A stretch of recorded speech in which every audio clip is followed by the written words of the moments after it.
Assalamualaikum warahmatullahi wabarakatuh. Alhamdulillahirabbil alamin. Wassalatu wassalamu ala sayyidil awwalin wal akhirin, khatimil anbiya'i wal mursalin, sayyidina Muhammadin wa ala alihi wa ashabit thayyibin at-tahirin. Amma ba'd. Alhamdulillah, jamaah maghrib dan saudara-saudara sekalian, sama-sama harapkan ridha Allah SWT. Kita bersyukur kepada Allah SWT. Banyak sekali nikmat-nikmat Allah SWT yang telah diberikan kepada kita, hadirin yang mulia. Kita wajib bersyukur, pantas bersyukur. Hadirin akan Allah SWT. Kenapa di dalam pembicaraan itu selalunya kita ini diajak untuk bersyukur, baik pertemuan-pertemuan agama, pertemuan-pertemuan dunia, urusan dunia, pasti selalunya disuruh bersyukur. Jelas? Atau tidak usah pakai mic? Selalunya kita ini diajak untuk bersyukur. Ya, salah satu sebabnya adalah karena rasa syukur ini sangat berhubungan dengan kebahagiaan. Nah, semua manusia itu kan mencari kebahagiaan, mau semua bahagia, mau tenang. Jadi salah satu yang membuat susah manusia itu tidak bahagia itu karena tidak bersyukur. Lihatlah zaman sekarang, hadirin yang mulia. Manusia itu kerjanya mengeluh saja terus.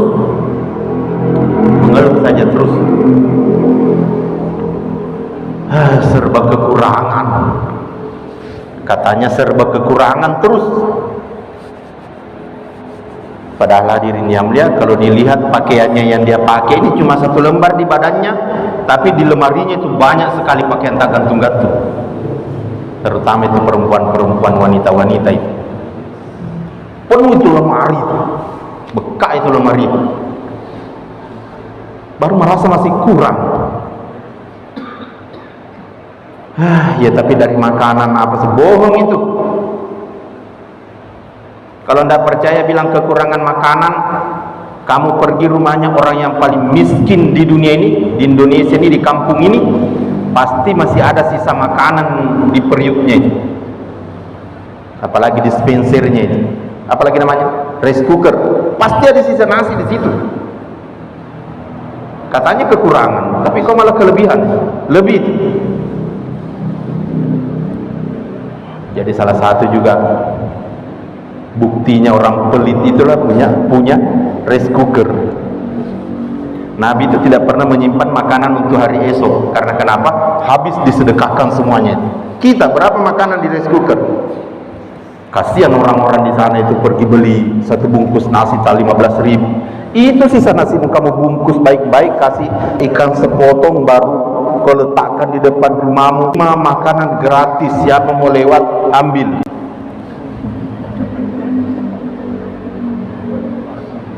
Itu baru akhirnya orang kenal nanti kamu. Oh, ini rumah ini bagus sekali orangnya. Akhirnya kalau ada yang punya pisang di kampungnya, dia bawa juga sama kamu. Dia habis gajian dari tambang karena sering ambil nasi bungkus kita gratis.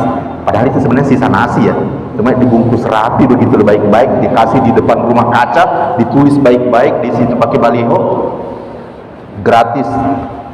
Pasti orang yang punya habis kerja di tambang itu, kalau terima gaji, dia singgah juga ini sedikit kasihan, Masya Allah. Yang dari laut juga kalau lewat mau turun di laut ambil, kemudian dia bawa di perahunya, ada ikan banyak dia dapat, dia kasih singgah juga sama kamu itu. Itu kalau mau berpikir. Cuman karena manusia sekarang sama-sama pelit, kamu saya, nah susah, serba mahal.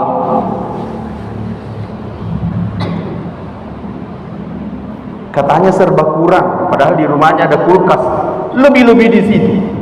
Ada sisa terong, ada sisa wortel, masih ada telur dalam kulkas, sisa minuman, DHT masih dari bulan Ramadan kemarin masih ada di situ. Kasih tetangga-tetangga itu sama kasih yang kelebihan-kelebihan. Jangan ditampung. Jadi sudah dua itu. Orang yang punya kulkas dengan punya rice cooker itu orang pelit itu sebenarnya itu. Karena tidak mau kasih kelebihan orang. Tidak mau kasih kelebihan orang, kelebihan makanannya. Masih itu dibilang susah, masih itu dibilang kehidupan yang sempit. Padahal tidak ada kehidupannya yang sempit.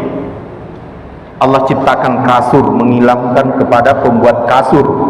Tidak ada kasur itu yang pas-pas dengan badan kita, tidak ada. Pasti ilhamnya semuanya pembuat kasur lebih besar daripada badannya orang yang tidur. Masih dia bilang hidupnya sempit. Kemudian di atasnya di bawahnya kasur ada ranjang yang agak lebih besar lagi daripada kasur. Masih dia bilang kehidupannya sempit. Di bawahnya kasur ada di dalam kamar yang agak besar lagi. Masih itu dia bilang kehidupannya sempit. Kemudian dikasih lagi rumah yang ada atapnya. Masa itu dibilang sempit kehidupan? Dikasih lagi tetangga-tetangga yang banyak.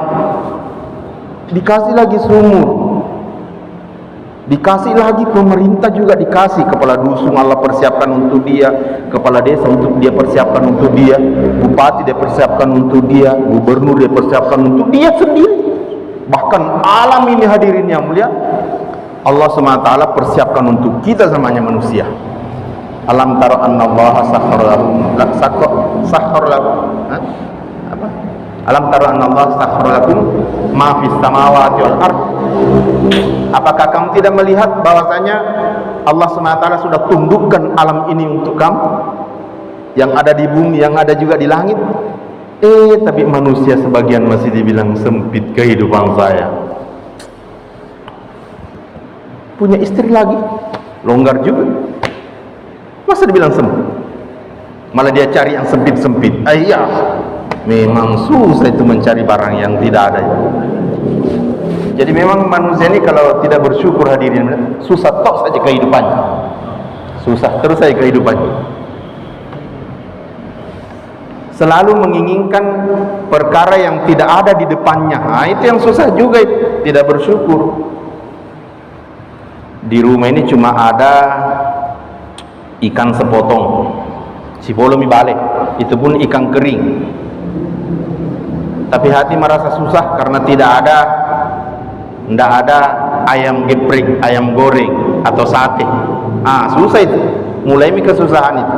Pada sebenarnya kalau itu ikan sepotong ikan itu kalau sudah dimasak, bosan memasak kan bisa digoreng. Dikasih cabai, dikasih terasi, kasih pedis-pedis, kenyang juga itu. Syukur alhamdulillah. Tetapi karena menginginkan sesuatu yang tidak ada di depannya hadirin yang mulia, mulai kesusahan. Mau cari ayam geprek, cari kunci motor lagi susah lagi karena disembunyikan oleh istri, karena mau dia pakai juga keluar. Kemudian sudah didapat, akhirnya dia naik motor ke tempat ayam geprek. Kemudian sampai di sana pas juga habis bensinnya. Sekarang mahal lagi bensin, susah lagi didapat. Kalau ke timur kemarin itu sama berapa hari itu tidak ada, betul, tidak ada. Saya sempat mador motor itu ngejalan di Gunung Jaya, di Andoenggan. Akhirnya beli ayam geprek, dia dorong motornya pulang ke rumahnya. Saking capeknya sampai di rumahnya tidur-tidur dulu. Dia taruh itu ayam gepreknya di atas meja, datang lagi kucing yang makan itu, makan. Susah lagi pikirannya. Padahal sebenarnya kalau dia makan tadi ikan sepotong di atas mejanya itu sudah kenyang betul. Dia lupa bahwasanya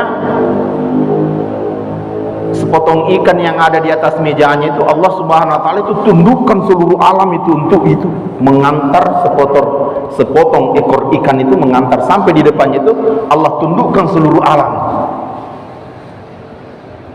Pertama Allah tundukkan matahari supaya menjemur ikan kering itu mudah.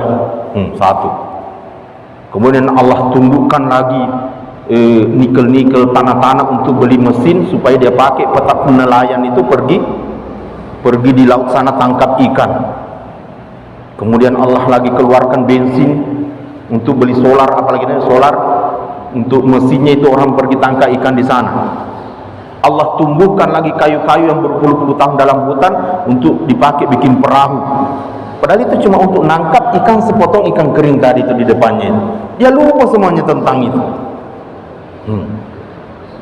Allah tundukkan lagi angin di saat tukang nelayan mau pergi itu, pergi tangkap ikan, anginnya sepoi-sepoi, tidak terlalu kencang sehingga mudah untuk pergi nangkap ikan itu.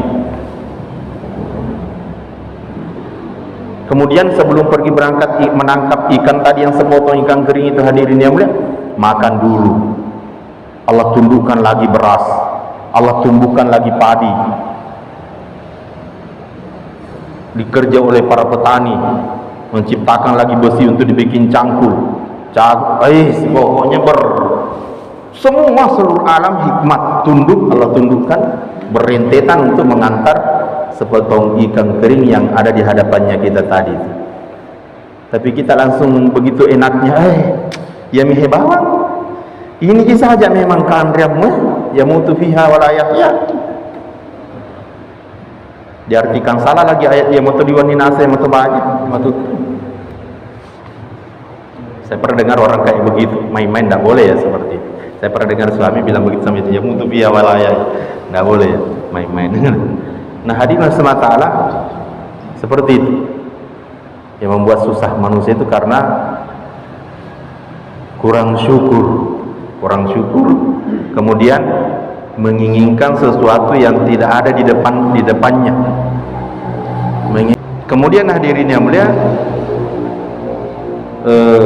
menampung sesuatu yang ada di depannya. Di nolong akbar yang ini. Tidak mau kasih orang, itu juga bikin susah. Tidak mau kasih, tidak mau memberikan kepada orang.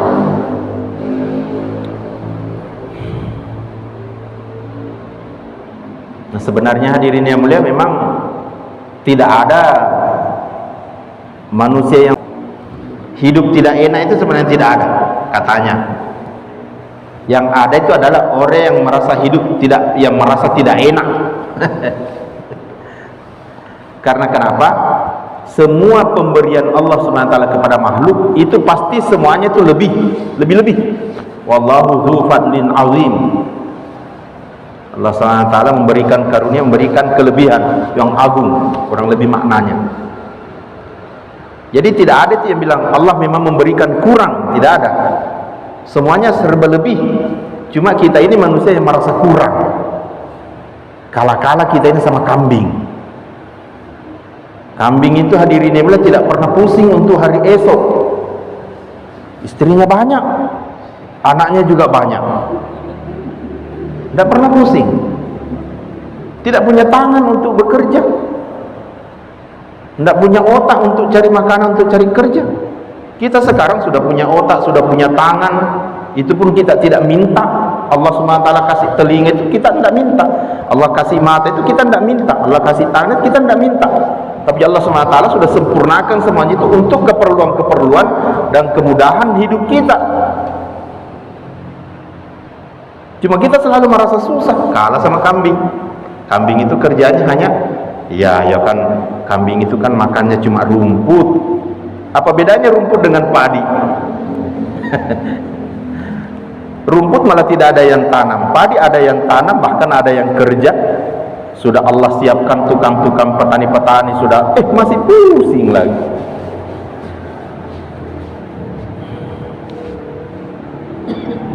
Kambing itu kerjanya hanya memperbaiki kualitas gemuknya. Dia sengaja cari rumput-rumput yang bagus-bagus, itu saja dia makan supaya gemuk. Nanti kalau gemuk, nanti tuannya yang pemelihara kambingnya itu berpikir, wah ini perlu nih ditambah kandangnya, ini diperluas ini.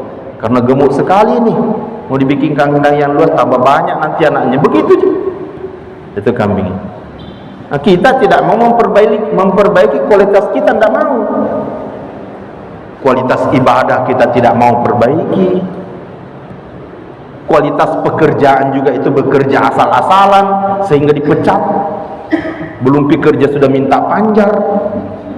baru mat tombak kelapa sawit, berapa menit saja duduk lagi, merokok terus, minum kopi terus, akhirnya dipecat, baru minta gaji banyak-banyak, cuma dikasih 150 satu hari, katanya kurang. Kurang apa itu 100.000, 150.000 itu? Padahal kan masih ada je beras di rumah, insya Allah ada itu. Ikan itu kan masih ada itu, telur itu berapa? Cukup sekali itu sebenarnya, cukup sekali. Hanya perasaan saja yang selalu merasa kurang karena kurang syukur, karena kurang syukur Allah. Dan kita banyak mengukur sesuatu dengan uang. Nah itu lagi, kalau sudah masuk di pembahasan uang pasti serba kurang. Karena banyak manusia itu apa-apa hidup itu dengan uang. Tidak bisa makan kalau tidak dengan uang. Padahal kita bisa makan karena adanya makanan. Iya, tapi kan apa-apa itu dengan uang.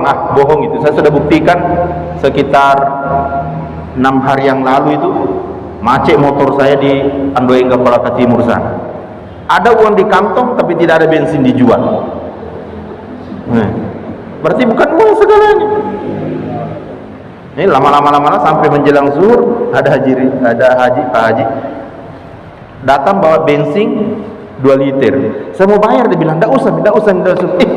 Jadi bukannya paling uang segalanya. Memang kadang-kadang juga, tapi kadang-kadangnya itu bukan merupakan suatu hal yang mutlak atau hukum yang pasti, enggak. Kadang-kadang saja bisa semuanya itu disetting tanpa dengan uang. Kamu punya pisang banyak di kebun, insya Allah kita di sini banyak pisang. Pokoknya apa yang banyak di kebun kita, di sisi kita itu coba sedekahkan. Umpama kamu banyak pisang, sampai bonyok-bonyok itu pisangmu, sampai bonyok itu pisang itu di kebun banyak kan, ambil itu, bikin barongko. Setiap hari kamu bikin barongko, bagi-bagikan kepada tetanggamu, satu biji. Setiap hari kau bikin barongko. Nanti tetanggamu itu yang punya sayur, kelebihan sayur dia bawa sama kita.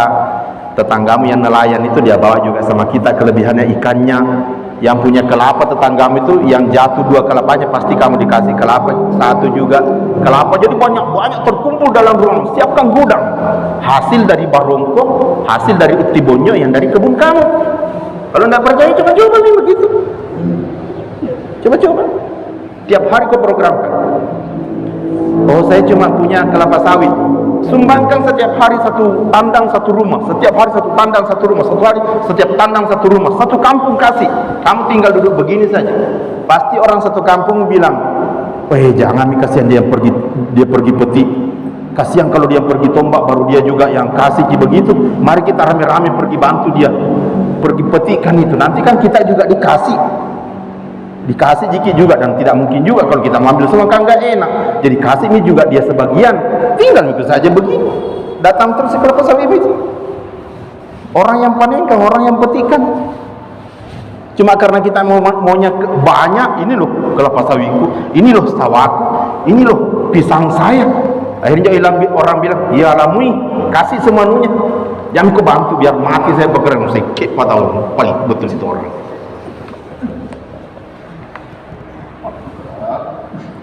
Kamu punya pisang banyak di kebun, kamu bawakan orang penelayan-nelayan. Saya pernah buktikan waktu masih agak-agak anak muda, waktu di Palu dulu, di desa Salumpaku itu, kami menanam pohon namanya kita Madar Baru, berkebun baru itu, banyak pisang ditanam itu kan di kebun itu. Nah, kemudian ada penjual-penjual ikan dari Lembah Sade itu pinggir-pinggir pantai. Kita tidak minta ikan, tidak minta jiki ikan, cuma memang beli ikan, kemudian dikasih itu pisang, dikasih pisang. Hari-hari dikasih pisang, senangnya nih. Akhirnya hari-hari juga kalau ada lebihan ikannya itu dia kasih singgahkan kita. Seperti itu. Kalau mau begitu bisa. Kemudian yang punya sawah juga seperti itu, padimu itu. Setiap kau panen, sumbangkan tas 1 karung, 2 karung sama petani, nelayan, atau memang tukar-menukar lah. Saya belum, kasihan uang ini tidak punya, tapi adanya beras, mungkin kasih ke anu. Oh iya, tidak apa-apa, kebetulan beras tidak ada di rumah, ala di Bali 2 kaju. Tidak berlaku uang yang begitu. Nah, zaman dulu begitu itu. Cuma sekarang ini kita tertipu dan dijajah oleh pemikiran orang-orang luar. Apa-apa itu harus pakai uang, apa-apa harus pakai uang.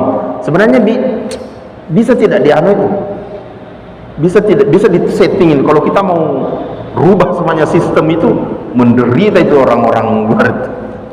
Cuma karena kita yang sudah terlanjur terjajah dengan uang, ya bermanfaat semuanya dengan uang, ya itu akhirnya susah hadirin yang mulia.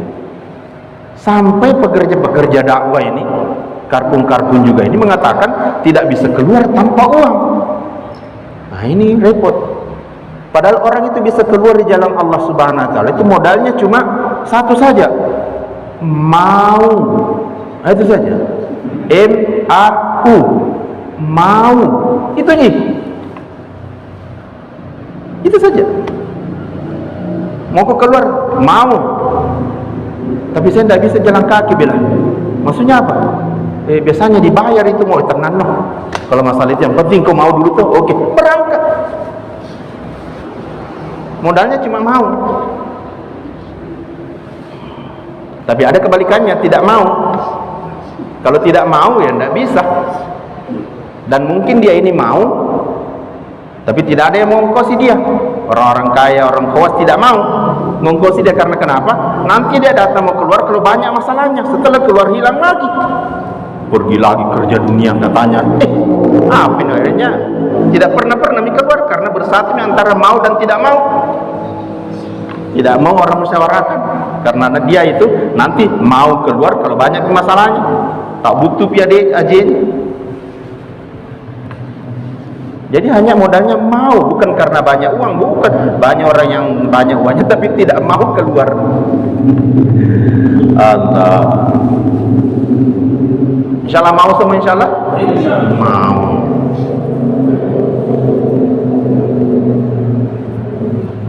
Tapi kan, kalau tapi nanti ini keluarga yang di belakang apa semuanya, pokoknya intinya mau dulu lah.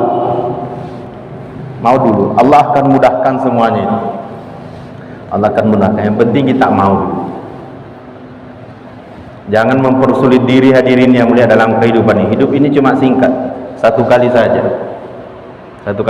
Cari kerja-kerja, cari penghidupan, cari asbab yang mudah-mudah saja. Yang mudah-mudah saja. Banyak sekali jenis-jenis, banyak. Jangan kita berpikir banyaknya pendapatan sehingga malah mengikat diri kita, sehingga malah menghalangi kita dari ibadah-ibadah, menghalangi kita dari memperjuangkan agama. Akhirnya hadirin yang mulia, tuntutan rohani itu nanti akan selalu ada. Kegelisahan itu akan selalu ada. Bahkan akan membuat perpecahan. Kita lagi kerja keras-keras, kita lagi apa lagi namanya? Kerja mati-matian, tiba-tiba datang teman pakai jubah, pakai tongkat, pakai siwak, datang usuli lagi, ngajak keluar, tersinggung. Apalagi kalau kasar Tommy, tersinggung. Mau apa kalau tidak seperti ini, mau apa? Akhirnya terjadi lagi pecah hati, akhirnya tambah hilang. Insyaallah bersedia semua, insyaallah. Jangan memaksakan kehendak untuk memiliki sesuatu yang sebenarnya belum penting. Jangan yang banyak juga membuat susah orang itu karena kenapa? Memaksakan memiliki sesuatu yang sebenarnya belum penting bagi dirinya. Sesuatu itu kalau sudah penting bagi kita, Allah Subhanahu wa taala akan mudahkan itu datang. Pasti itu. Pasti. Kalau kita sudah besar dan sudah waktunya menikah, itu akan mudah itu dengan menikah. Akan mudah menikah. Jangan masih kecil sudah berpikir, saya mau kerja keras memang nanti, karena nanti pernikahan. Waduh, tidak usah kerja keras, tapi tidak usah hubungkan ke situ. Saya mau kerja keras memang nanti kalau sudah tua nanti bagaimana? Biasa kita sakit-sakitan itu kalau tidak banyak harta bagaimana? Akhirnya betul, mulai dari anak muda kerja terus sampai tua habis juga itu uangnya untuk dipakai mau berobat. Sampai ngutang-ngutang. Karena kenapa hadirin yang mulia? Berhutang untuk memiliki sesuatu hal-hal yang sebenarnya belum penting. Yang lebih jelek lagi nanti dia berdoa, ya Allah selesaikan hutang saya. Kamu yang berhutang baru masa Tuhan mau suruh bayar?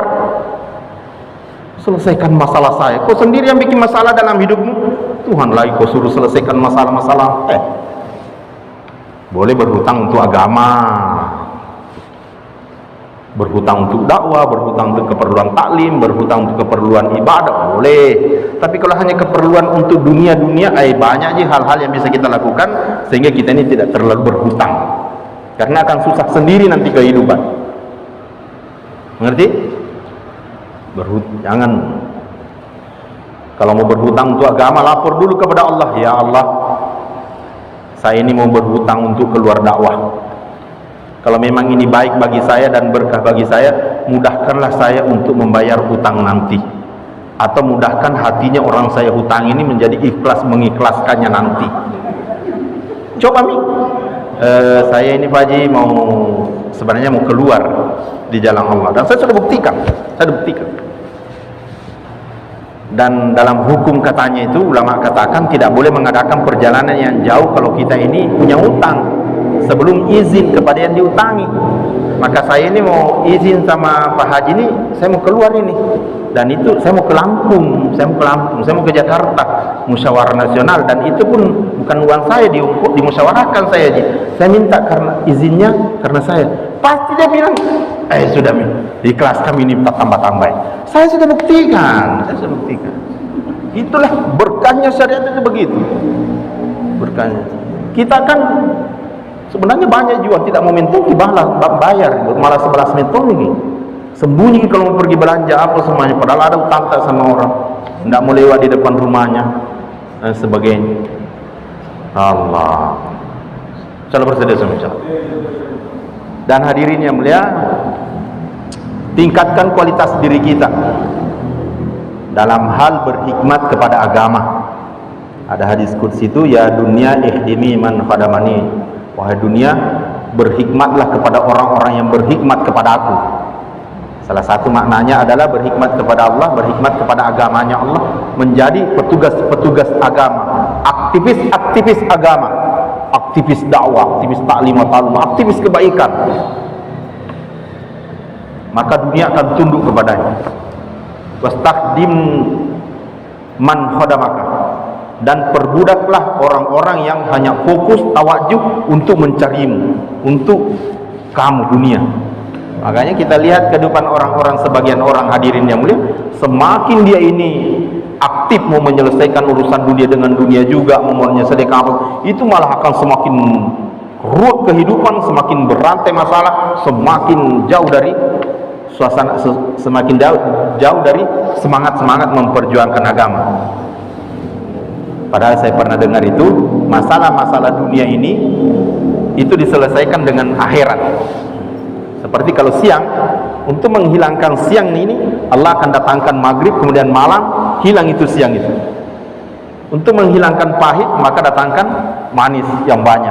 Untuk menghilangkan perkara yang manis, datangkan pahit yang banyak, maka akan hilang. Dia akan, apa namanya, baku kebalikannya. Untuk menghilangkan kebodohan, maka datangkan orang pintar, apa namanya, untuk mengajari. Untuk kayak begitu.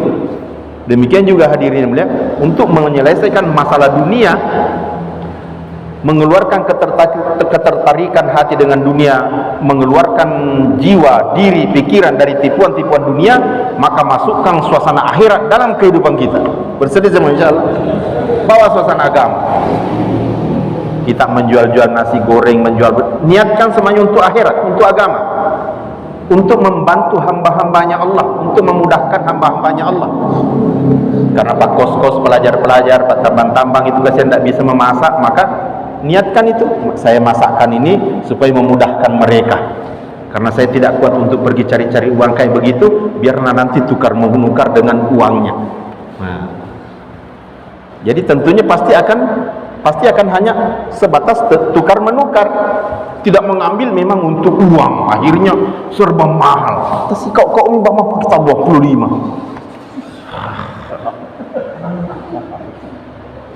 Karena memang sudah dia hitung, ini nanti garamnya berapa ribu, gasnya berapa ribu, kemudian untungnya berapa. Padahal banyak hal-hal yang bisa dikerjakan hadirin yang mulia untuk memudahkan semuanya tukar menukar begitu. Tapi hadirin yang melihat, tentuannya itu kalau hanya diterangkan seperti ini saja terus menerus, biar sampai besok kita bicara sampai 1 minggu, kalau tidak ada usaha untuk praktek tarbiyah, hadirin yang melihat, tidak akan bisa dipahami. Makanya hadirin yang melihat, kita dituntut, kita dianjurkan untuk senantiasa keluar di jalan Allah SWT, berdakwah. Judulnya berdakwah sebenarnya, tetapi sebenarnya itu untuk memperbaiki hati, mentarbiyah hati, hijrah keluar dari suasana rumah, suasana apalagi namanya, pelukan dunia, ke suasana agama di masjid 1 minggu, 3 hari, 40 hari, 4 bulan.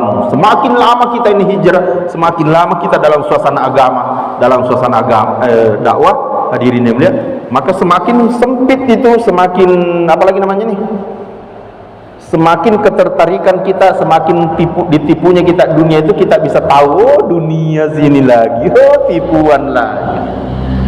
Tipuan. Saya sudah berpuluh-puluh tahun hidup tanpa kerja begini, hidup juga. Tiba-tiba datang menawarkan, dunia sini lagi.